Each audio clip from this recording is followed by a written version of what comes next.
I think it's clear that ObamaCare is unconstitutional under the original meaning of the Constitution.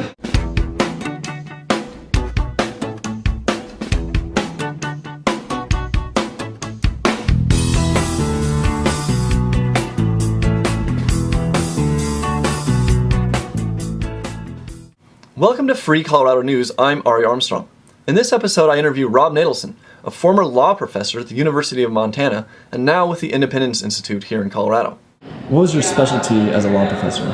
What were you involved in? Well, different things at different times, but mostly constitutional law, and in particularly the founding era, and trying to figure out what the original meaning of different constitutional provisions was.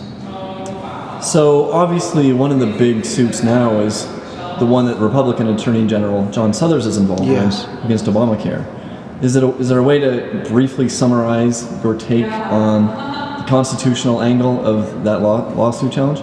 Well, I think it's clear that Obamacare is unconstitutional under the original meaning of the Constitution. The real issue in that lawsuit is whether it's unconstitutional under the Constitution as the Supreme Court now interprets it. And I think there's a good argument that it is, because in Obamacare, Congress has gone even further than the Supreme Court has previously allowed it to go. Sorry, I'm straying from my two questions, but is there any hope in the medium run, the next 10 to 15 years, of going back to something closer to an enumerated powers vision of the Constitution? Yes. First off, I think that the secular trends, worldwide trends, are definitely in the direction of free markets and smaller government. The United States has been engaged in a mini trend in the opposite direction, but that's going to reverse, and it's going to have to reverse because of the nature of worldwide pressures.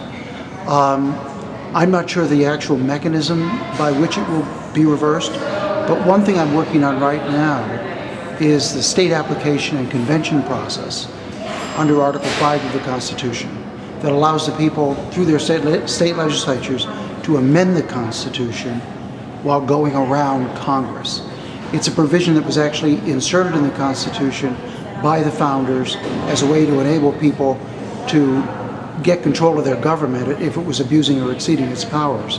It's never been used yet, but I think the time is coming where it might very well be used to accomplish that goal of moving the government back more toward founding era principles. Having studied the history of the 17th Amendment and some of